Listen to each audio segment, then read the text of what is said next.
네, 2024년 1월 19일 탐모스트와 은양이 온라인 스터디 심장 질환과 영양을 시작합니다. 라뜨님, 네, 셰프분들께서 오늘 급하게 여러 가지 하시느라고 고생이 많으셨고, 오늘 또 금요일 밤인데 불금을 즐기시지도 못하시고, 이렇게 밤에 공부하러 모여주신 여러분들께 일단 감사의 인사를 드리도록 하겠습니다.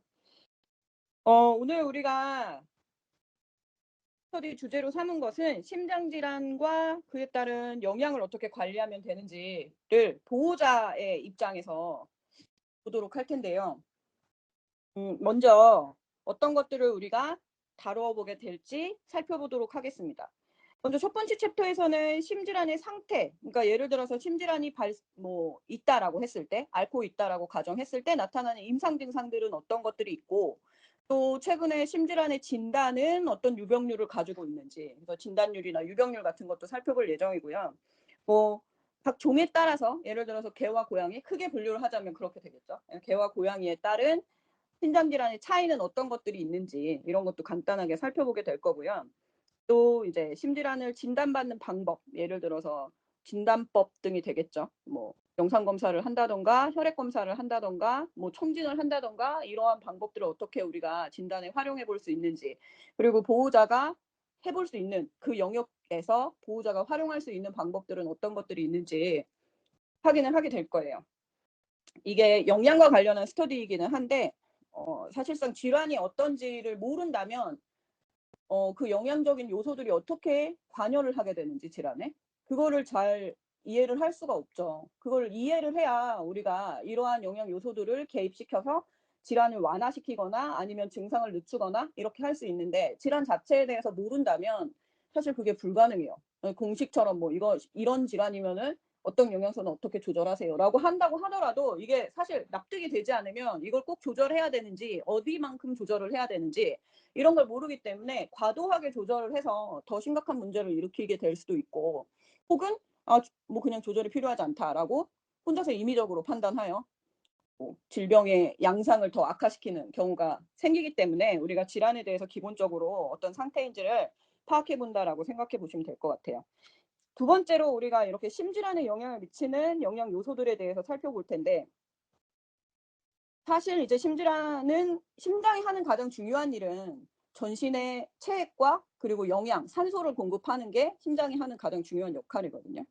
근데 이러다 보니까 이거를 실어 나르는 게 결국에는 혈액이고, 그러다 보니까 혈액의 양이 증가하거나 전체적으로 전신의 체액의 양이 증가하게 되면 심장에 우리가 흔히 과부하라고 하는 오버로드가 올 수밖에 없거든요. 그러면 그렇게 됨으로 해서 이제 심장 질환이 발현이 되게 되는데, 그렇다고 하면 우리가 이렇게 체액이나 예를 들어 순환하는 혈액의 양이 증가하게 되는 가장 큰 요소, 영양 요소가 뭐냐 하면 결국에 물이겠죠. 그러면 이렇게 물의 양을, 체액을 리텐션, 우리가 리텐션이라고 하면 뭐냐면 저류라는 뜻이거든요. 그러니까 수분이 몸에 남는 거예요. 그걸 저류라고 보시면 돼요. 그러니까 방출을 원래 해야 되는데, 먹은 만큼 예를 들어서 항상성을 유지를 하려면 밖으로 빼내야 되는데 그게 되지가 않고 이제 수분의 재흡수율이 올라가게 돼서 수분 양이 증가하게 되는 거죠. 또 전신 체액이 증가하거나 혈액의 양이 증가하거나 이런 양태로 나타나게 되거든요. 근데 거기에 관련돼 있는 가장 중요한 영양 요소는 수분이고, 결국 이 수분을 리텐션하게 만드는 또 주요한 영양 요소는 나트륨이나 염화물과 같은 이런 미네랄들이 되겠죠. 그래서 그러한 주요한 영양 요소들에 대해서 먼저 살펴보고, 그 다음에 보조 영양 요소라는 건 뭐냐면 심질환에 직접적으로 영향을 주거나 심질환을 직접적으로 일으키거나 악화시키는 요소는 아닌데, 이게 급여가 됐을 때 약간 질환을 완화시키거나 진행 상황을 늦추는 데 도움이 되는 영양소들이 있어요. 그런 영양소들에 대해서 또 살펴보게 될 거예요. 그리고 이제 우리가 어떻게 이 시기를 설계를 해서 아이들에게 급여를 하고, 그렇게 급여한 시기가 심장질환으로 인해서 섭취시키는, 급여하고 있는 약물과 어떤 상호작용이 있는지도 한번 파악을 해보게 될 거고요. 마지막으로 이제 시기평가를 하게 될 텐데, 이 시기평가는 사실상 우리가 만들어낸 어떠한 시기가 아이들에게 급여가 되었을 때 이 질환을 약화시킬 수 있는가, 혹은 진행 방향이나 속도를 좀 늦출 수 있는가, 이런 것들을 평가하는 방법이에요. 그리고 질환의 정도에 어느 정도 영향을 주고 있는가, 이런 것들을 평가하게 되겠죠. 그리고 시기 실제에서는 우리가 실제로 가이드라인에 따라서 이 심질환 시기에 가이드라인에 따라서 실제로 어떻게 시기를 구성해 보면 되는지 제가 실제로 엑셀을 사용해서 홈메이드 시기를 구성한 것을 보여드리면서 어떤 요소들을 참조를 했는지 확인을 시켜드리게 될 거예요. 자, 그러면 첫 번째로 심질환의 주요 임상적 상황에 대해서 살펴보도록 하겠습니다. 네.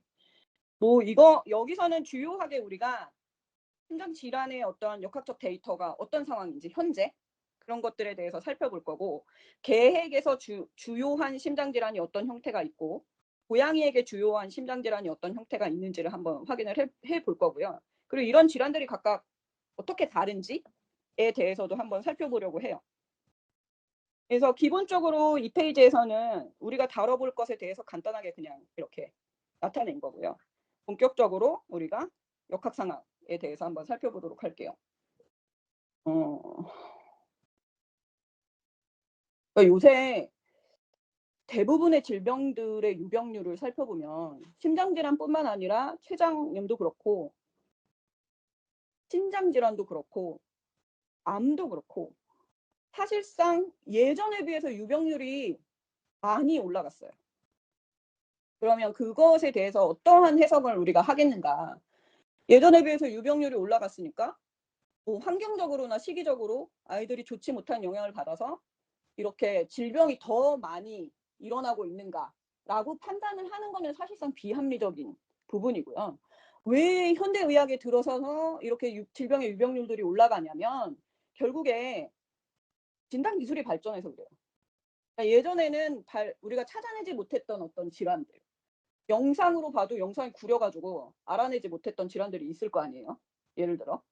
근데 이제 그런 것들이 영상이 점점 좋아지면서 보기만 해도 수의사가 별거를 안 해도 기계가 다 알아서 그 문제점들을 파악을 해주거든요. 요새 초음파는, 심장 초음파는 그 소노그래퍼, 그러니까 그 초음파를 측정하는 사람이 유능하지 않아도 문제점들을 지가 알아서 다 찾아줘요.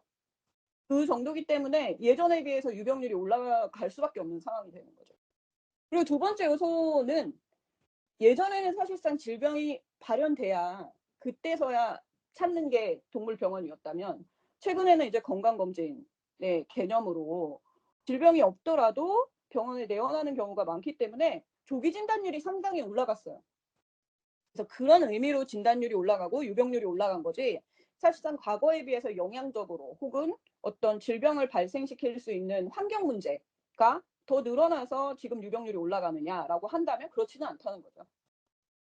그리고 사실 요새는 이제 종에 따라 우세한 질환들에 대해서도 많이 알려져 있잖아요. 그걸 이제 보호자들이 쉽게 습득을 할 수가 있기 때문에 내가 예를 들어서 어떠한 우세 질병을 앓고 있는 종을 키운다면, 우리 집 아이가 그런 종이라면 보호자들 아무래도 그 부분에 대해서 더 관심을 가질 수밖에 없겠죠.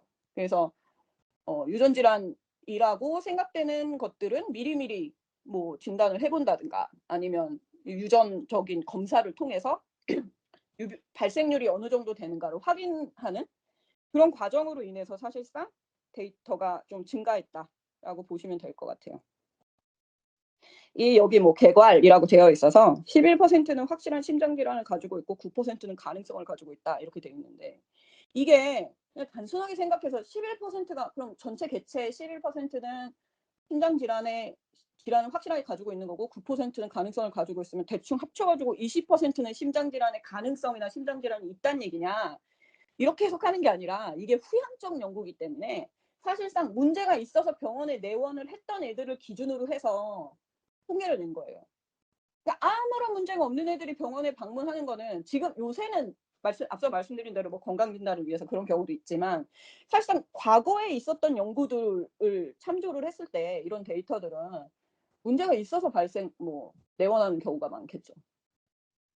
그리고 그 문제가 자잘한 문제일 때는 사실 옛날에는 병원도 안 가고 그냥 집에서 처리하는 경우가 많으니까 꽤 심각하게 발현이 됐을 때 애나 병원을 방문을 해서 이 데이터 속에 포함이 되는 거예요. 이게 사실 개 5,000마리를 기준으로 해서 나타낸 통계이기는 한데, 그러다 보니까 이게 후양적 연구의 특성은 일반적으로 예를 들어서 그냥 일반적인 개체, 그러니까 우리가 통상적으로 개의 20%는 심질환의 가능성이나 심질환을 앓고 있다라고 얘기할 수는 없다는 거죠.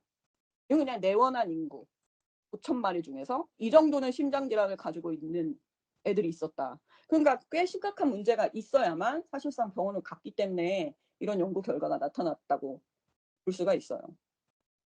그리고 보통 이제 심장질환의 선천성이라고 생각하시는 경우가 많거든요.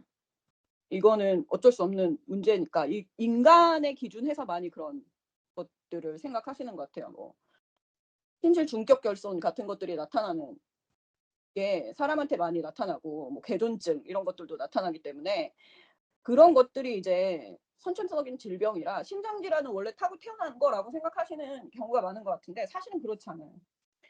뭐 이렇게 통계적인 데이터를 봐도 개 0.6%, 뭐 0.56%에서 0.85% 정도가 선천성 심장질환을 가지고 있는 거고, 이런 건 판막 이형성증 이런 거겠죠. 판막이 제대로 형성이 안 됐거나 문제 있게 뭐 형성이 됐거나 뭐 판막 개존증이 있거나 이런 경우에는 선천성 문제라고 우리가 판단을 하겠지만 사실은 대부분이 후천성 질환이고 노령성 질환이에요.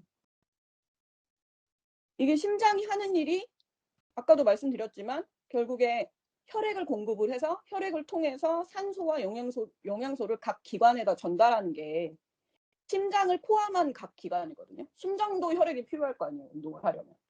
그게 원래 심장의 역할이고, 그런 심장을 붙잡고 있는 것들이 예를 들어서 동맥관이라든지 이런 것들인데, 이게 시간이 지나면 심장이 계속해서 끊임없이, 우리가 자고 있을 때도 심장은 계속해서 움직여야 되잖아요. 그렇게 끊임없이 움직이다 보면은 당연히 오버로드에 걸릴 수밖에 없어요.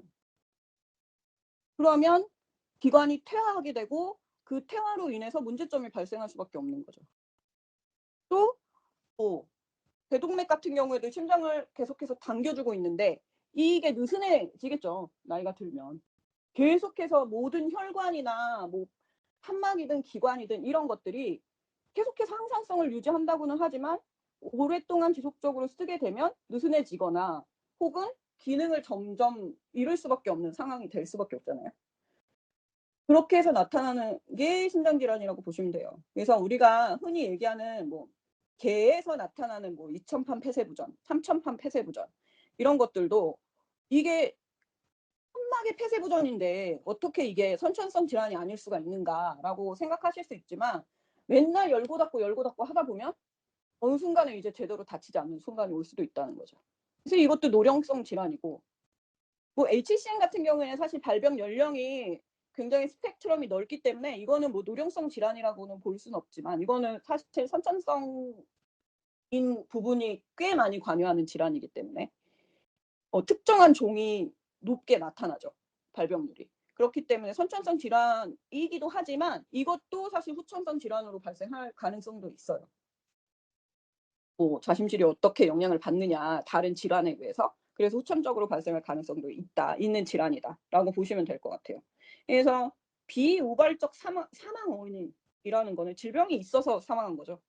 그러니까 질병으로 사망하는 것 중에 세 번째, 뭐 우발적이라는 건 갑자기 죽게 되는 거니까 사실 이제 뭐 교통사고라든가 이런 거, 뭐 어떠한 사고 이런 걸 거고, 비우발적이라는 거는 이미 질환으로 인해서 사망이 되는 것 중에 하나, 가장 큰 원인이라고 볼 수 있다는 거죠. 네, 이런 어떤 전체적인 특성을 가지고 있는 게 심장 질환이라고 보시면 될 것 같아요. 이 심장 질환에는 크게 우리가 판막 질환이 있고 그 다음에 심근하고 관련되어 있는 문제, 이렇게 두 가지로 크게 분류를 할 수가 있거든요. 뭐 그 외에도 사실 질환은 엄청 많지만 그냥 간단하게 우리가 개와 고양이에게서 가장 많이 나타나는 형태는 무엇인가에 대해서 살펴보는 거예요. 그래서 지금 보면은 판막 질환 같은 경우에는 사실 판막 2,000판이나 3,000판과 같은 판막 질환은 개에게서 많이 나타나는 질환 중에 하나예요. 그리고 고양이는 심근 문제가 많이 나타나요. 판막이라는 거는 뭐냐면 우리가 예를 들어서 혈액이 정맥을 통해서 심방으로 들어오게 되거든요. 그 고등학교 때 배우죠. 잠시만요. 좌심방, 우심방 이런 거 생물 시간에 나오잖아요. 그래서 예를 들어서 이렇게 심장이 있는데 이렇게 심장이 있다라고 가정을 했을 때 이걸 이렇게 나누죠. 네 부분으로. 이렇게 나눠가지고 예를 들어서 심장은 우리가 보는 쪽에서 오른쪽 왼쪽이 바뀌어 있다라고 얘기를 해서 이쪽이 우심방이 되고요. 우심방. 그 다음에 여기가 우심실 이렇게 되고 그 다음에 이쪽이 자심방이 되고 여기가 자심실 이렇게 돼요. 그래서 이 여기가 더 두꺼운 근육으로 이 네 개의 내강이라는 건 비어있는 어떤 안쪽에 있는 공간을 내강이라고 하는데 영어로는 챔버라고 불러요. 그래서 보통 이제 챔버라고 부르는데 이 챔버는 네 개의 챔버는 모두 다 근육으로 이루어져 있어요. 그리고 이 근육 자체가 두꺼워지는 게 HCM이에요. 그리고 흔히 아래쪽에 있는 심실의 근육이 위쪽에 있는 심방의 근육보다 더 두꺼워요. 이쪽이. 이렇게 되어 있는 형태예요. 그런데 우리가 혈액은 정맥을 통해서 보통 좌심방이나 우심방으로 들어오게 되죠. 혈액이 들어오는 통로를 정맥이라고, 혈액이 나가는 통로를 동맥이라고 하는데 이제 동맥에서 이렇게 나가게 되겠죠. 보통 이렇게 나가는 게 아니라 이쪽으로 이렇게 대동맥이라든가 폐동맥이 있어가지고 위쪽으로 나가기는 하는데 아무튼 이런 형태로 나간다라고 보시면 돼요. 근데 예를 들어서 이 심방으로 들어온 혈액이 심실을 통해서 밖으로 나가야 되는데 심장 밖으로 나가야 되는데 이게 여기를 가리고 있는 판막이 예를 들어 여기에 있는 게 승모판이거든요. 2,000판. 그 다음에 여기가 3,000판이에요. 여기 3,000판이 있어요. 근데 이 판막이 예를 들어서 좌심방으로 들어온 혈액이 좌심실로 갈 때 열렸다가 혈액이 다 통과가 되고 나면 이게 닫혀야지 이 부분이 닫혀야지 혈액이 역류해서 다시 위로 올라가지 않게 되거든요. 근데 이게 제대로 닫히질 못하는 거예요. 그걸 우리가 판막질환이라고 하는데 고양이에게서 판막질환은 흔히 나타나지는 않아요. 고양이는 대부분 어떤 문제 때문에 나타나냐면 이 좌심실이 두꺼워지면서 이 혈액을 다 담지 못하는 거예요. 한 번에. 좌심방에서 내려온 혈액을 담지 못하면 어떻게 되냐면 이 남은 혈액이 역류를 할 수밖에 없어요. 근데 그거는 남은 혈액이 밀고 나가는 힘 때문에 이게 판막에 문제가 생기는 거죠. 그러니까 결국에는 이거는 HCM이 일어난 상황에서 물론 선천적이거나 HCM과 별개로 판막 문제를 가지고 있는 고양이들이 아예 없지는 않겠지만 근데 대부분 판막 문제가 일어나는 경우는 뭐냐면 HCM이 발현이 돼서 이게 너무 두꺼워지면서 압박을 느끼는 거예요. 얘가 혈액이 나가는 분출되는 통로가 얘가 여기서 혈액이 나가는 게 대동맥이거든요. 그러면 얘가 두꺼워지니까 이 안에 근육이 두꺼워지니까 대동맥을 눌러요. 여기 있는 이렇게 되어 있는 혈관을 얘가 눌러버리게 되는 거예요. 그러니까 혈액이 다 한 번에 대동맥으로 빠져나가지 못하고 다시 자심실로 들어와서 그게 다시 역류하게 되는 형태인 거예요. 그거를 우리가 뭐라고 부르냐면 HOCM이라고 부르요. 판막 문제까지 HCM에다가 판막 문제까지 가지고 있는 형태인 거예요.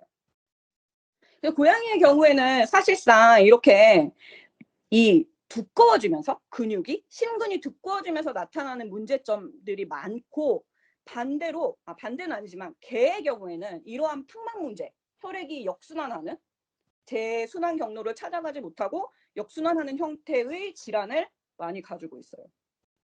그래서 10살 이상의 환자, 개의 10살 이상의 환자의 33%가 2,000판 폐쇄부전을 앓고 있고요.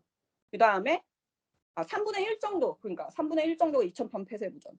그 다음 30%, 나머지 30%가 3,000판 폐쇄부전을 앓고 있어요. 그러니까 거의 개 같은 경우에는 60% 이상이 판막부전을 앓고 있다라는 거죠. 근데 고양이 같은 경우에는 심근 자체가 혈액의 오버로드로 인해서 계속해서 스트레스를 받으니까 두꺼워지는 약간 굳은 살이 생기는 거랑 비슷하다고 생각하시면 돼요.